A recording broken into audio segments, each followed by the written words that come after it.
Can you make translation for the bass player? Your English too advanced. Sure thing. I'll say this in a language that all the bass players can understand.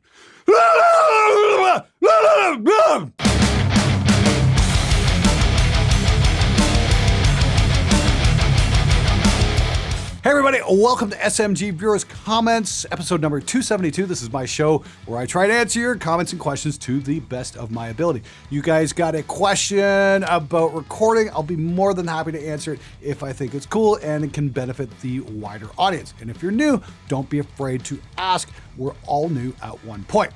Now, that being said, something's been on my mind for a little while, and the first question is gonna kind of deal with this because I want to hear from you guys how you're coping with this whole situation. Glenn, I've noticed you've been uploading YouTube videos 2 to 3 times a week for a while. As someone who has made plenty of YouTube videos myself, I know they take time filming, editing, etc. Are you not recording bands too much lately? Has the pandemic played a role in this? I'm so busy with YouTube these days, I've really got to pick and choose what band projects I take on. That being said, you know, I've got to do some cool stuff over the last few years with Protocol and Vias and some other things, but full band projects take a lot of time, so I have to weigh the benefits of how it's going to help me improve my skills versus how much time it's going to take, and do we get to do something really cool like go into Phase 1 or Union Sound or Sunset or wherever. That being said, I still do some mixing on the side, and one of my older client bands, a group called Aquila, they hit me up earlier this year and they want to come down and do a track with me. I'm not sure how we're going to do it with the pandemic and the whole social distancing thing, but I'm really looking forward to getting those guys back in the studio. It should be an awful lot of fun.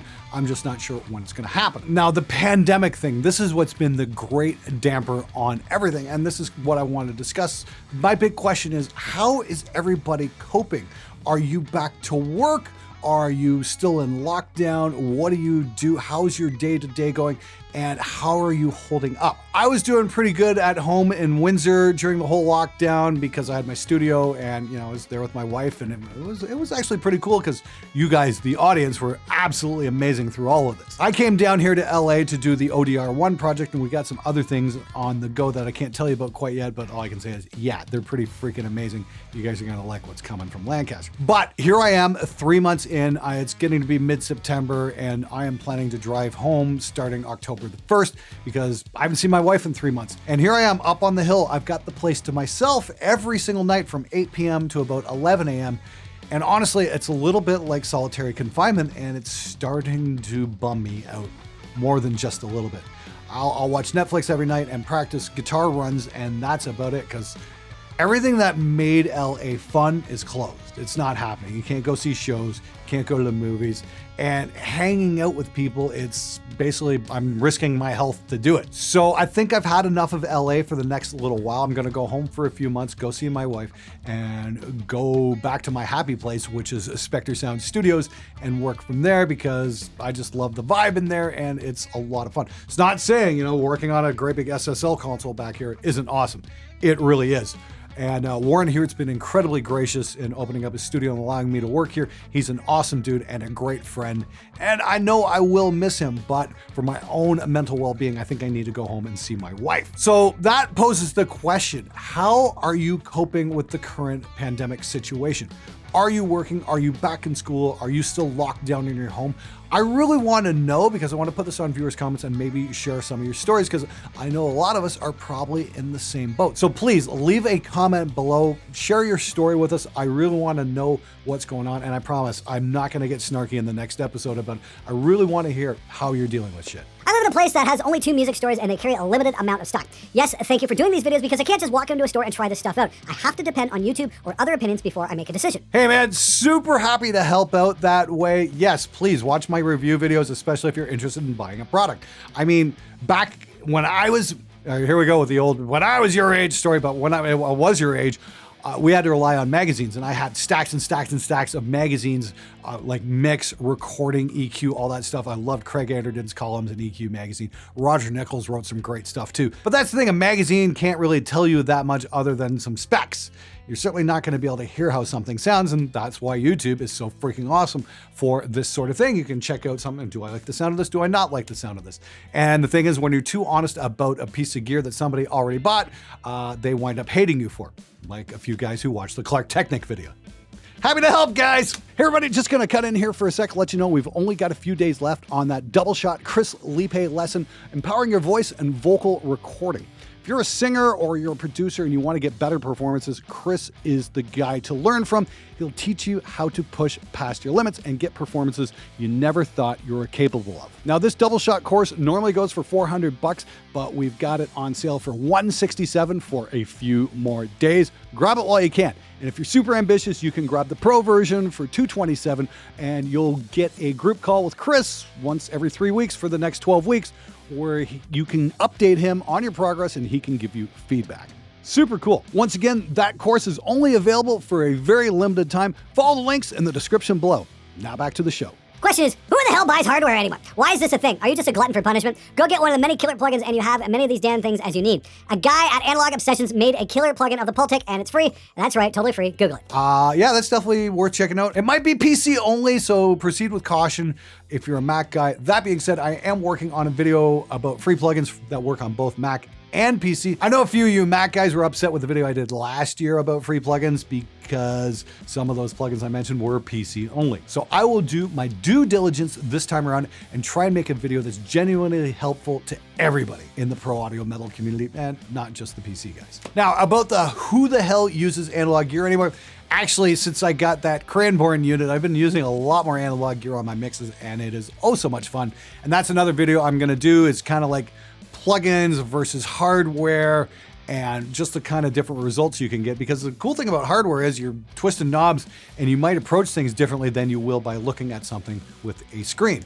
I mean, like, let's be honest here. You know, we say we use our ears, but we use our eyes quite a bit as well, and it definitely makes a difference. I'm gonna be doing that video when I get back to Windsor and get back on the Cranborn and that amazing Black Lion Audio 500 series rack I've got as well. It's got like a built-in patch bay. It's really freaking cool. But definitely a video I think you guys are gonna want to check out, because yeah, analog gear will give you a very different kind of result. Not to be that guy, but wouldn't it have been more professional to re-record those parts without doing plosives? I mean, you literally own a studio. That is a totally fair question. The problem is, with my work schedule these days, sometimes I just don't have the time to go back and re-record things because you have deadlines. I mean, like, I'm putting out 3-4 videos a week.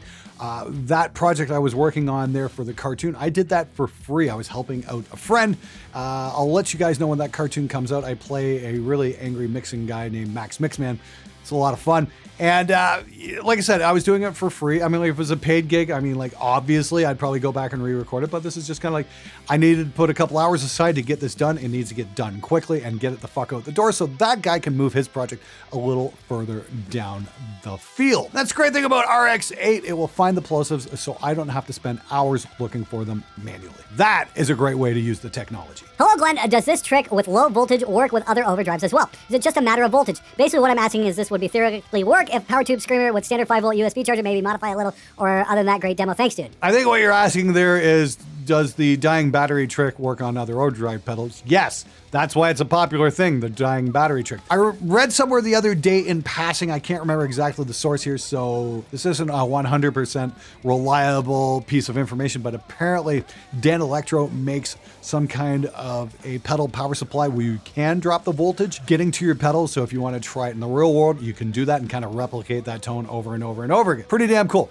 That being said, the Nobles ODR1, as to my knowledge, is like one of the very few, if not the only pedal sim that will do that, and it does give it a pretty damn interesting tone, especially if you like grungy stoner rock kind of stuff. Please check out my video on that.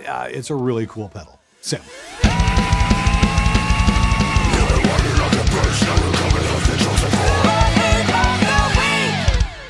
Dude, you're literally buying hundreds of tube amps when you buy an Axe FX 3. You cannot say this. You cannot get. What the fuck are you trying to say? You cannot say you cannot get the exact same sound and feel of a tube amp from an Axe FX 3 without sounding like you're a bias or just inexperienced. It has nothing to do with wanted, the newest or latest gimmick. My Axe FX 2 will never be outdated. I will never need to upgrade it. I may if it dies one day, or I might just buy another Axe FX 2. The price will be right. You actually sound like you're justifying purchasing tube amps instead of just getting over it and buying an Axe FX and having them all. Dude, do you ever try and say this stuff out loud? Do you have any idea how hard it is to recite this shit sometimes? Well, punctuation goes a very long way. Couple gripes with it. You know, here's the thing. It's butthurt of the week is an Axe FX guy. Why is it always the Axe FX guys who get super fucking butthurt when I say, hey, guess what? This thing is going to be outdated in a couple years. Yeah, your Axe FX 2 will never be outdated. That is until the Axe FX 4 comes out and it comes out with all these amazing new features and it becomes the must-have thing. It's just how digital technology works. It applies to computers. It applies to your Axe FX. Fucking deal with it. The one thing I have a problem with here is you are literally buying hundreds of tube amps when you buy an Axe FX 3. What? Absolute total bullshit.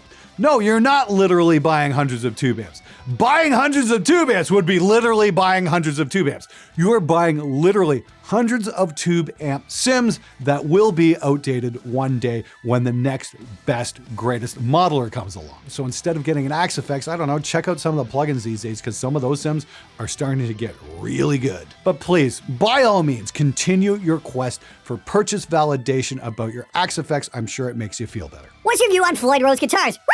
No, we're not doing daily re this week. Sorry.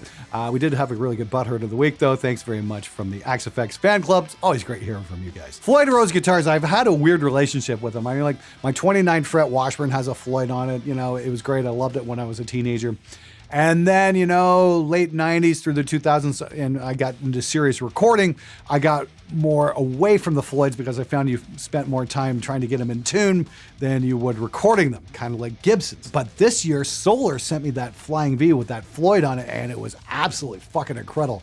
I had so much fun playing that guitar. It was just fucking great. So yeah, Floyds can be a lot of fun. Just be prepared to spend some time setting them up. Question you have to ask yourself, as always, is the juice worth the squeeze? Hey Glenn, I recently figured out that I can do almost exactly what a reamp box does with my M Audio 192.4. Yes, I know it's a piece of shit. I'm working on getting a better one with more channels, point being. What advantages does a reamp box provide over just using your audio interface to do it? Well, here's the thing. Have you tried plugging your audio interface into your guitar amp? Because the impedance doesn't match and you're gonna get a ground loop and it's gonna be nasty as fuck. That's why we have awesome boxes like this, the Signal Art Reamp. I've been reamping since 2005, and this is by far and beyond the greatest fucking reamp box I've ever used. This is the Angry Reamp. It does that 20 hertz pull tech trick where it cuts and boosts at the same frequency and does some really cool stuff. Definitely recommend these. These are just second to none. They're super clean and super powerful. I don't have to crank this up all the way to get a proper signal level out to it like I would with a radio, and the radio tends to sound a little bit squashed. I shot those out a little while back. Yeah, Signal Arts are definitely the way to go. They're only a couple $100. Buy one, it'll last your whole life. Definitely recommend making the investment into one of these. Oh, here's another question from my Discord. Once again, it's absolutely free to join. There's all kinds of great, helpful tips and tricks. It's just a wonderful community. Follow the links in the description below, and I hope to see you in there. Hey Glenn, I'm thinking of buying a drum mic kit, but my audio interface has 4 mic inputs and I want to have 5 mics on the kit. Workaround is I thought it was the first recording just the kick drum and then recording the rest of the drums, the other 4 mics. Is this a good or a bad idea? If bad, is there another solution that doesn't require buying another interface or the dreaded drum samples fuck you in advance? Oh man, I remember even back in the 90s, you know, when the first 2-channel recording interfaces were coming out, I'm like, well, maybe we can do the drums in stages like that. I mean, like, dude, you're just inviting a great big fucking headache. Now, here's the thing. I want you to take a look at your interface and see if you have an ADAT port on there. Now, if you do, go find an old used Behringer ADA8000, which you can probably get for $150, and it's going to give you 8 channels of super clean conversion. Seriously, they won a blind shootout on the Gear Sluts forum of all places. They're just fucking simply awesome. They're dirt fucking cheap. And it's a great way to add a whole bunch of extra inputs to your system for not a whole lot of money. Hopefully your interface has an ADAT expansion port, and if you don't, you should probably think about getting one. Sell the one you have, go get something better. Trust me, it's gonna be far simpler than trying to record, you know, your kick drum once and then try and record the rest of your kit after. That is a recipe for disaster. Please stop premiering your videos, just upload them. It's really annoying. Well, hey Mark, I am sorry to annoy you. Now here's the question I gotta ask you guys. Do you like the premieres? Do you prefer the videos to just come out when they do? Here's the thing, I think the YouTube algorithm likes it if I do premieres, but ultimately I'm here to entertain you, not the fucking algorithm, so I wanna hear from you.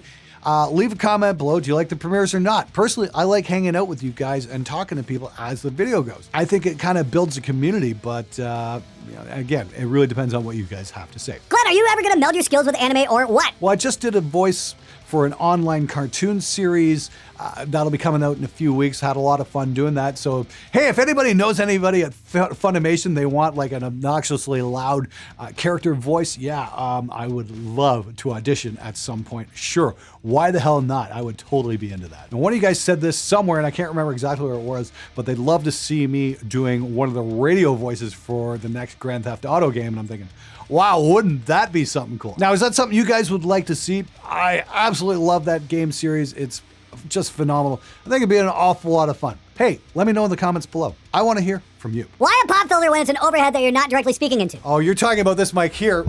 We're using a Soyuz small diaphragm condenser. It's the closest thing I could find to an Octava in Warren's studio.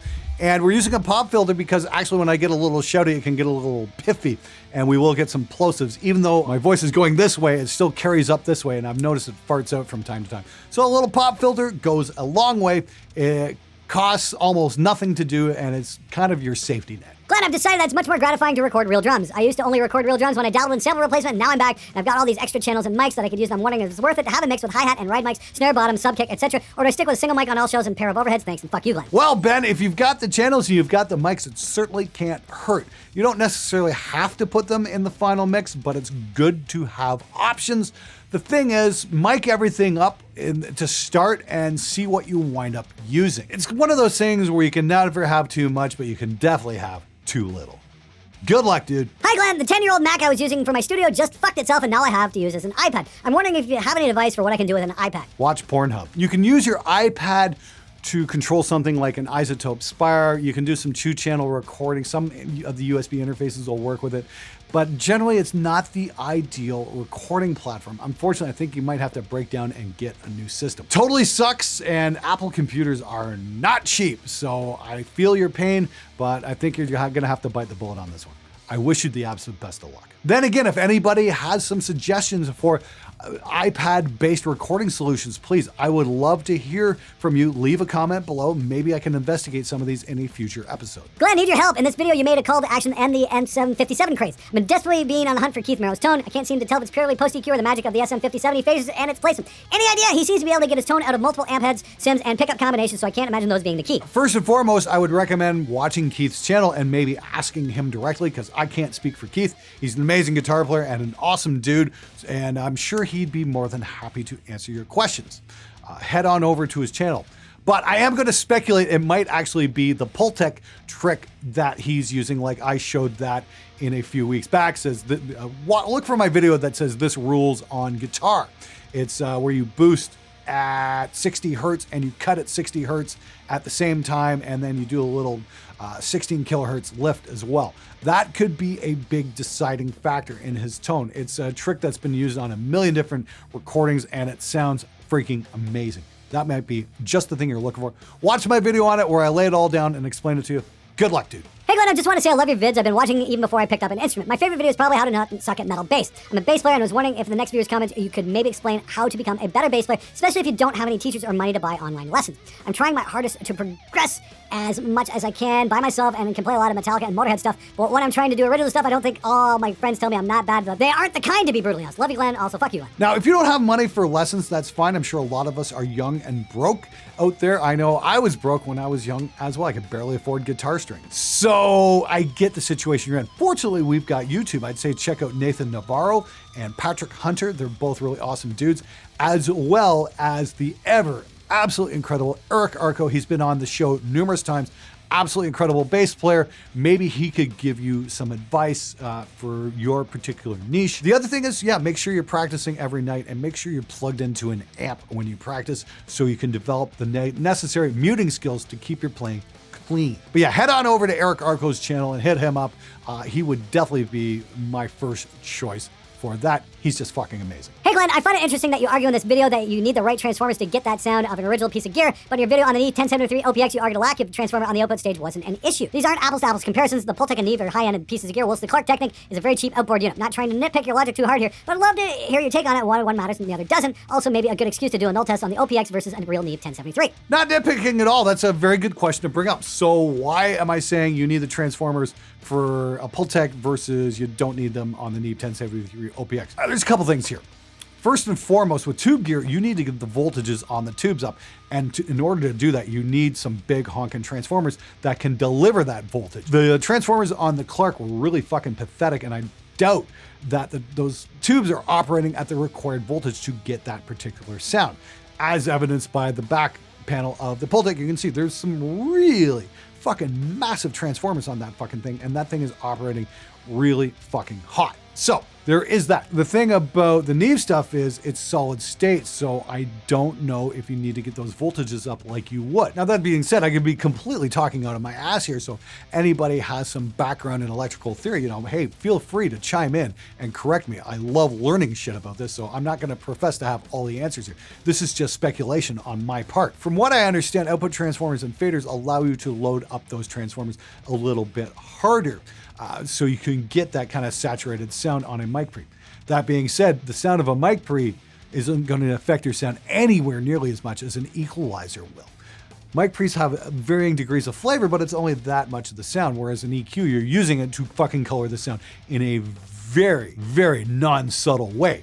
That's why we crank the fuck out of Pultecs, because we can get that. And when you crank the fuck out of a Clark Technic, it just falls to pieces. Mainly because it doesn't have the right hardware necessary to make those awesome sounds. Keep in mind, the whole purpose behind a mic pre is to keep the signal as clean as possible. You can color it a little bit, and I love the fat sound I get out of the 1073 OPX, but it's not something that's going to be a huge amount of color. Not like an EQ would be anyway. That being said, when I get back to Windsor, I'm hoping to get my Great River MP to NV back. It's basically a copy of the Neve 1073. I can put that up against the OPX. Maybe we can do a couple null tests and see what's happening. I also have the Alctron 500 series, which is definitely a Neve clone ripoff. That goes for 150 bucks. Actually, I was pretty surprised by the sound of it, but again, we should probably put that up to a null test and see what we get as well. So, as always, make sure you're subscribed and hit the notification bell, all that good stuff, so you guys get notified when those test videos come out. The whole idea behind this show is to help you guys save some money and make informed choices when you go to buy gear, because I hate seeing you guys throw your money away on crap that doesn't deserve any respect. Anyway, once again, I want to hear from you guys how you're dealing with the whole pandemic lockdown situation, what your situation is, how you're coping, and how you keep yourself sane. So until next time, I hope you guys have an amazing weekend. I hope you're dealing with your situation the best you can. I hope we all get through this sooner rather than later. I'll see you guys on Sunday for Oldies But Baddies. Take care, everybody.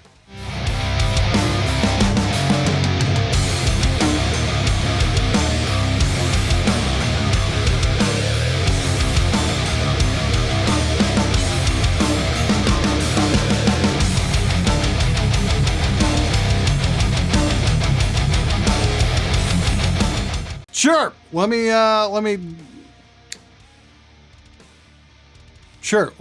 say this in, so I don't have to do the needle in a haystack.